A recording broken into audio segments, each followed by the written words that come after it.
بھائی ہم نے نماز کس لیے پڑھنی ہے؟ اللہ کے. ہمارا کوئی کام ہو یا نہ ہو دنیا کا، اللہ کرے نماز کے بدلے میں ہم ساری دنیا کے مجازی مالک بن جائے، ساری پراپرٹی، ساری دولت، ساری صحت، ساری خوشیاں ہمارے پاس آ جائے نماز کی وجہ سے.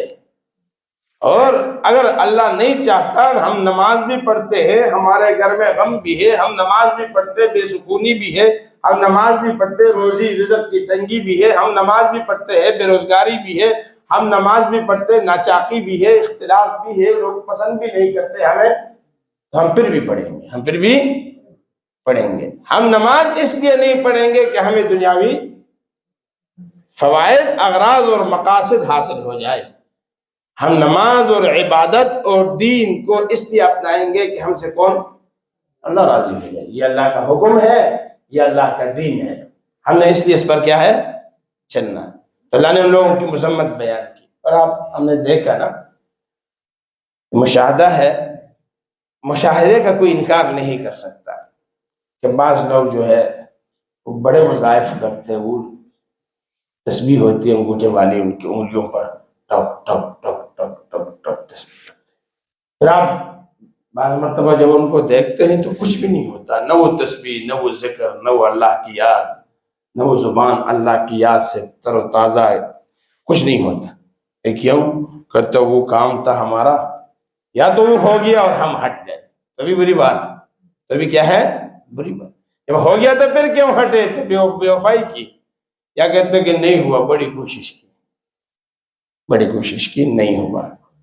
تو اس لیے ہمارے علماء فرماتے ہیں کہ جاہل لوگوں کو وظائف مت بتاؤ، جاہل لوگوں کو وظائف مت بتاؤ.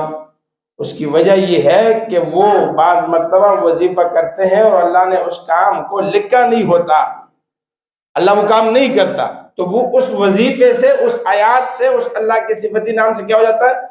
بزن ہو جاتا ہے. کہتے ہیں یار ہم نے تو اتنا پڑھا، کچھ نہیں ہوا، کچھ نہیں ہوتا، کچھ نہیں ہوتا. اس لیے آنے والے کو پہلے بتائے کہ بھئی اللہ کا ذکر ہے، ممکن ہے کہ اللہ اس سے راضی ہو کر آپ کا کام کر دے، اور ممکن ہے کہ آپ لگے رہے، ثواب ملتا رہے گا، آپ آخرت کی نیت سے پڑھے تو انشاءاللہ تعالی اجر مل جائے گا. کام اگر نہ ہوا تو اجر ملے گا ہی ملے گا لازمی. تو ان لوگوں کی مذمت ہے جو کسی مقصد کے لیے اسلام کو اپناتے ہیں، دین کو اپناتے ہیں، دینداری کو اپناتے ہیں. فرمائے وَمِنَ النَّاسِ مَن يَعْبُدُ اللَّهَ عَلَى حَرْفٍ، لوگوں میں بعض وہ ہے جو اللہ کی عبادت کرتے ہیں ایک مقصد کے واسطے، علی حرف، ایک کنارے پر کھڑے ہو کر. جیسے کنارے والے آدمی پر کوئی اعتبار نہیں ہوتا، کسی وقت داخل بھی ہو سکتا ہے، کسی وقت نکل بھی سکتا ہے، تو ایسے ان کا حال ہوتا ہے. فَإِنْ أَصَابَهُ خَيْرٌ اطْمَأَنَّ بِهِ، بس اگر ان کو خیر پہنچ جائے تو وہ مطمئن ہو جاتے، خوش ہو جاتے، بابا یہ اچھا دین ہے. کیا ہے؟ اچھا دین ہے، بڑا اچھا وظیفہ بتایا تھا، بڑا اچھا عمل تھا، کام ہو گیا ہمارا. بھائی نماز میں بڑے فائدے، پھر یہی کہتے رہتا ہے. وَإِنْ أَصَابَتْهُ فِتْنَةٌ انقلب عَلَى وَجْهِهِ، اور اگر اس کو کوئی آزمائش پہنچتی ہے تو جہاں سے آیا ہوتا ہے وہاں چلا جاتا ہے، وہاں چلا جاتا ہے. وہ ایک آدمی تھا، اس کی کچھ بکریاں تھی، کسی نے کہا بابا تو نماز نہیں پڑھتا، کہ میں چرواہا ہوں، میں کیسے نماز پڑھوں؟ کب پڑھا کرو، دیکھ مسلمان ہے، مسلمان چرواہا ہو، زمیندار ہو، تاجر ہو، ملازم ہو، نماز اس پر فرض. اس کو سمجھایا، اس نے نماز شروع کی. ایک دن مسجد میں آیا، نماز پڑھی تو ایک بکری مر گئی. پھر دوسرے دن نماز پڑھی، پھر دوسری مر گئی. ایسے کر کے 3 دن نماز پڑھی، بیچارے کی 4 بکریاں تھیں، 3 مر گئی، اور ایک بچہ سا بچ گیا، چارپائی کے نیچے باندھا ہوا تھا. رات کو وہ چلا رہا تھا، 3 بکریاں اس کے ساتھ کی چلی گئی. تو وہ مانوس ہوتے جانوروں سے، اگر آپ ان کو ہٹائے ان سے تو وہ آوازیں نکالتے، وہ آوازیں نکالنا شروع. اس نے کہا تو اور کچھ نہیں چاہتا، صرف یہ چاہتا ہے کہ وضو بنا کر 2 رکعت نماز پڑھوں. میرے خیال میں تجھے بھی زندگی پسند نہیں ہے، اور تو مار ہے 2 رکعتوں کی، تیرے واسطے تو 2 رکعت کافی ہے، تو بڑا کمزور ہے. یعنی اسے سمجھا کہ یہ نماز جو ہے یہ مارتا ہے. نماز کیا کرتی ہے؟ مارتی ہے چیزوں.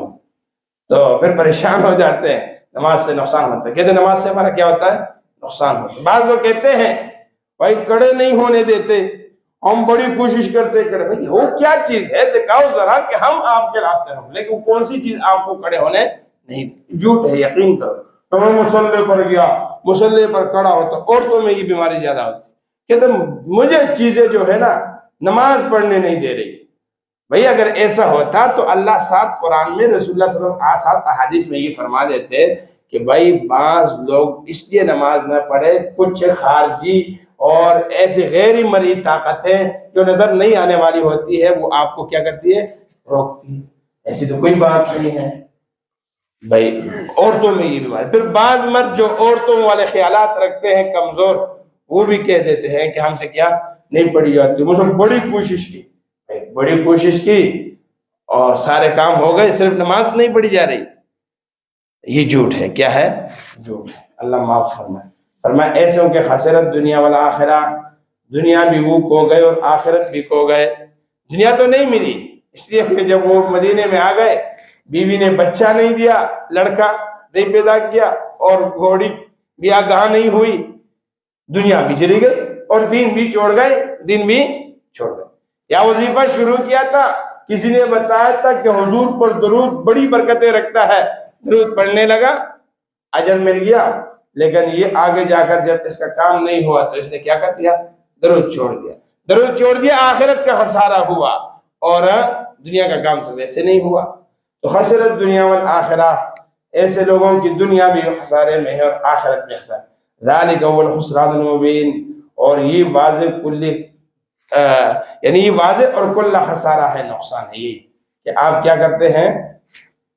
دین کو پھر دنیا کے واسطے کیا چھوڑ دیتے ہیں کہ میرا کام نہیں ہوا۔